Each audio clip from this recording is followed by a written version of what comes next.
আসলে ইফতারের আগে ওয়াজ শোনার কারো ধৈর্য থাকে না। আর কেউ যদিও শোনে মনে মনে আর একটা ওয়াজ তার উদিত হয় যে কখন ইফতার দিবে আর কি দিয়ে ইফতার হচ্ছে। সুতরাং এই সময়ে ওয়াজ করা মানি হলো বিরক্ত করা। আমার মনে হয় আমার পূর্বে আমাদের সকলেরও শ্রোতাভাজন আমাদের স্যার তিনি অনেক মূল্যবান কথা বলে গেছেন। সেগুলোই আমি ভাবছিলাম যে স্যার আরো বলুক। বলতে বলতে যখন দেখা যাবে যে আজ 1 মিনিট 2 মিনিট আছে, ওই স্যার ওখানে মনোযোগ করে চলে আসবে। কিন্তু তা হলো না, স্যার আবার বারবার ঘুরে দেখছিলেন।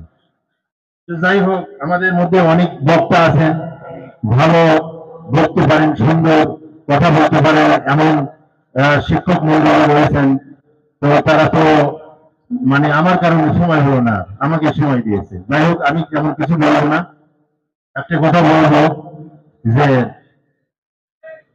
মান আসবা সাইমান, যদি কোনো ব্যক্তি, রাসূলুল্লাহ বলেছেন, যদি কোনো ব্যক্তি কোন রোজাদারকে পরিতৃপ্ত করে ইফতার করায়, মানে শুধু ইফতার না, এইরকম গুণাবলী করে ইফতার করায়,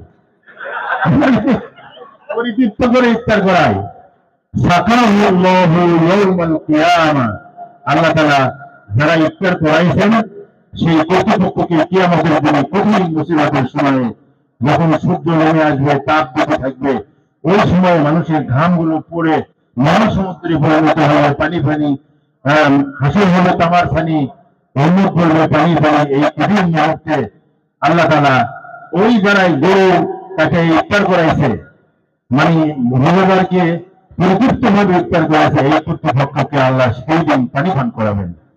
তা আমার মনে হয় যে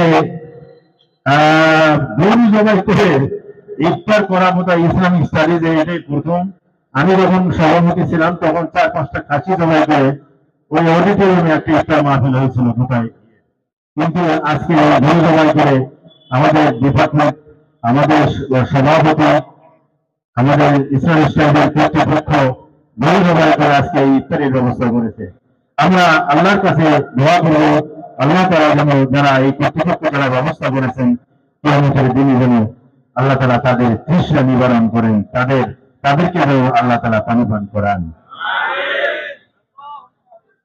এবং শুধু ওই যে কর্তৃপক্ষ বললাম, এখন যে শুধু যারা ইফতার করাইছেন এবং এর সঙ্গে যারা যারা যারা দান করেছেন ইফতারের জন্য, যা কিছু পেয়েছেন, আল্লাহ রাসূল বলেছেন যে একজন লোক সাহাবী বলল যে ইয়া রাসূলুল্লাহ, যে ইফতার যে করাবো, ইফতার যে এত ফজিলত আপনি বর্ণনা করলেন, কাইফা নুফাত্তিরু, আমরা কিভাবে ইফতার করাবো, মা নাজিদু, আমরা পাই না, এমন কোন জিনিস নাই যার দ্বারা আমরা ইফতার করাবো। তো আল্লাহ রাসূল বললেন যে ইফতার করাবে মুসগাতুন মিন লাবানিন, এক চুমুক দুধ যদি থেকে থাকে, একটা খেজুর যদি থেকে থাকে, সেইগুলো যদি দিয়ে কেউ ইফতার করায়, তো আল্লাহ তাআলা এই ইফতারকে কবুল করবেন। কিয়ামতের দিনে তাকে আল্লাহ তাআলা পানি পান করাবেন, তাকে আল্লাহ তাআলা, তৃষ্ণার্ত ব্যক্তিকে আল্লাহ তাআলা মানে তার তৃষ্ণা নিবারণ করবেন। সুতরাং আজকের এই ইফতার মাহফিলে যারা সাহায্য করেছেন, ছাত্র, শিক্ষক এবং এর বাইরেও আমার জানা মতে 2-1 কন্ট্রিবিউট করছেন, আমরা সকলের জন্য দোয়া করব এই ইফতারের পুরো মুহূর্তে আল্লাহ রাব্বুল আলামিন আমাদের সকলের রোজা যেন কবুল করে নেন এবং আমাদের ইফতারকে যেন কবুল করে নেন, এবং এই ইফতারে রসুলা করে কিয়ামতের দিন কঠিন সময়ে আল্লাহ তাআলা যেন আমাদের সকলকেই আমাদেরকে আমাদের যে তৃষ্ণা, এই তৃষ্ণা যেন নির্বাচিত করেন, নিবারণ করেন। সম্মানিত সুধীমণ্ডলী এবং শ্রেণীর শিক্ষার্থী বন্ধুরা, আমি একটি কথা বলতে চাই। আল্লাহ তাআলা এই মাসকে আমাদের কাছে দিয়েছেন, এই মাস প্রতি বছরের ন্যায় আমাদের কাছে এসছে। একদল লোক পাচ্ছে আর একদল লোক পাচ্ছে না। কেন এই মাসের এত মাহাত্ম? এই মাসের গুরুত্ব কেন? সকল মাস অমুক মাসে রোজা রাখলে এইটা হবে, এই সওয়াব বলা হয়েছে। জিলহজ মাসে খুবই মর্যাদাময় মাস, হজ ফরজ করা হয়েছে, এই মাসে হজ করলে এই সওয়াব হবে। এরপরে শাবান মাসে একটা রাত্রি আছে, সেই রাত্রি উদযাপন করে এই সব হবে। কিন্তু রমাদান মুবারক যতগুলো মাস আছে, সেই মাসের মধ্যে সবচেয়ে বেশি গুরুত্বপূর্ণ মাস। কেন গুরুত্বপূর্ণ হলো, কেন আল্লাহর নিকটে এত গুরুত্বপূর্ণ মাস হিসেবে বিবেচিত হলো, আল্লাহ কেন তা ঘোষণা করলেন?